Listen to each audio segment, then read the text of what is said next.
जय श्री राधे। जो पुरुष गौओं की सेवा करता है और सब प्रकार से उनका अनुगमन करता है, उस पर संतुष्ट होकर गौएं उसे अत्यंत दुर्लभ वर प्रदान करती हैं। गौओं के साथ मन से कभी भी द्वेष ना करें, उन्हें सदा सुख पहुँचाएं, उनका यथा उचित सत्कार करें और नमस्कार आदि के द्वारा उनका पूजन करते रहा करें। जो मनुष्य जितेंद्रिय और प्रसन्न चित्त होकर नित्य गौओं की सेवा करता है, वह समृद्धि का भागी होता है। आज हम राजा दिलीप की गौ सेवा के प्रसंग पर चर्चा करेंगे। अब ये राजा दिलीप कौन है? सबसे पहले हम इनके बारे में जानेंगे। राजा दिलीप सूर्यवंश के एक महान राजा थे। राजा दिलीप का जन्म इक्ष्वाकु वंश में हुआ था, जो सूर्यवंश की प्रमुख शाखा थी। राजा दिलीप के पुत्र रघु हुए और उन्हीं के वंश में आगे भगवान राम ने अवतार लिया। महाराजा दिलीप और देवराज इंद्र में मित्रता थी। देवराज के बुलाने पर दिलीप एक बार स्वर्ग गए। वहां से लौटते समय मार्ग में कामधेनु मिली, किंतु दिलीप ने पृथ्वी पर आने की आतुरता के कारण उसे देखा नहीं। कामधेनु को उन्होंने प्रणाम नहीं किया। इस अपमान से रुष्ट होकर कामधेनु ने शाप दिया, मेरी संतान यदि कृपा ना करे तो ये पुत्रहीन ही रहेगा। महाराजा दिलीप को शाप का कुछ पता नहीं था, किंतु उनके कोई पुत्र ना होने से वे स्वयं, महारानी तथा प्रजा के लोग भी चिंतित एवं दुखी रहते थे। पुत्र प्राप्ति की इच्छा से महाराज रानी के साथ कुलगुरु महर्षि वशिष्ठ के आश्रम पर पहुंचे। महर्षि ने उनकी प्रार्थना सुनकर आदेश किया, कुछ काल आश्रम में रहो और मेरी होम धेनु नंदिनी की सेवा करो। महाराज ने गुरु की आज्ञा स्वीकार कर ली। महारानी प्रातःकाल उस गौ की भली भांति पूजा करती थी। गौ दोहन हो जाने पर महाराज उस गाय के साथ वन में जाते थे।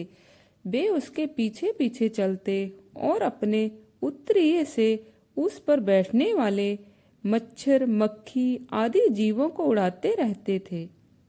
हरी घास अपने हाथ से लाकर उसे खिलाते थे।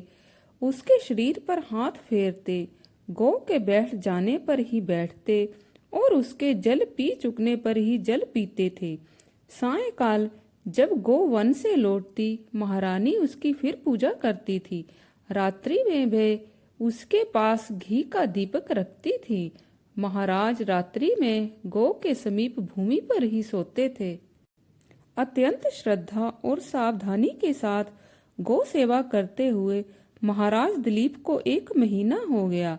महीने के अंतिम दिन वन में वे एक स्थान पर वृक्षों का सौंदर्य देखते खड़े हो गए। नंदिनी घास चरती हुई दूर निकल गई। इस बात का उन्हें ध्यान नहीं रहा। सहसा उन्हें गौ के चित्कार का शब्द सुनाई पड़ा। दिलीप चौंके और शीघ्रता पूर्वक उस ओर चले जिधर से शब्द आया था। उन्होंने देखा कि एक बलवान सिंह गौ को पंजों में दबाए उसके ऊपर बैठा है। गौ बड़ी कातर दृष्टि से उनकी ओर देख रही है। दिलीप ने धनुष उठाया और सिंह को मारने के लिए बाण निकालना चाहा, किंतु उनका वह हाथ भाथे में ही चिपक गया। इसी समय स्पष्ट मनुष्य भाषा में सिंह बोला, राजन, व्यर्थ उद्योग मत करो। मैं साधारण पशु नहीं हूँ। मैं भगवती पार्वती का कृपा पात्र हूँ और उन्होंने मुझे अपने हाथों लगाए इस देवदार वृक्ष की रक्षा के लिए नियुक्त किया है। जो पशु अपने आप यहाँ आ जाते हैं वे मेरे ही द्वारा आहार होते हैं।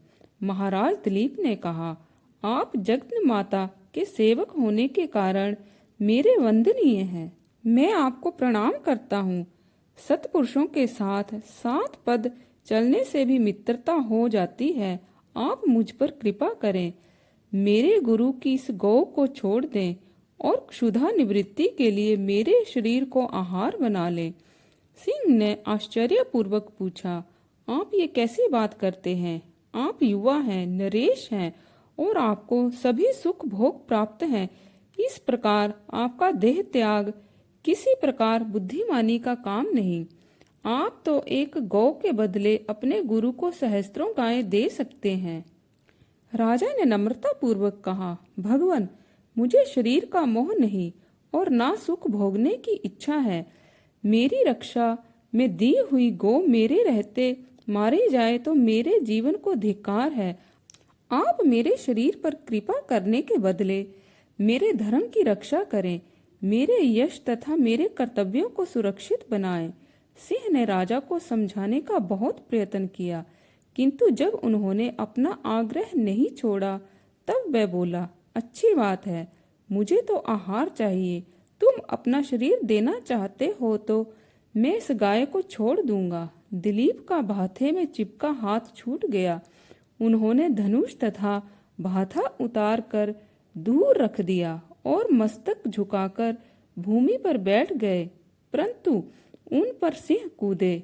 इसके बदले आकाश से फूलों की वर्षा होने लगी। नंदिनी का स्वर सुनाई पड़ा, पुत्र उठो, तुम्हारी परीक्षा लेने के लिए अपनी माया से मैंने ही ये दृश्य उपस्थित किया था। पत्ते के दोने में मेरा दूध निकाल कर पी लो, इससे तुम्हें तेजस्वी पुत्र प्राप्त होगा। दिलीप उठे, वहां सिंह कहीं नहीं था। नंदिनी को उन्होंने साष्टांग प्रणाम किया, हाथ जोड़कर बोले, देवी, आपके दूध पर पहले बछड़े का अधिकार है और फिर गुरुदेव का।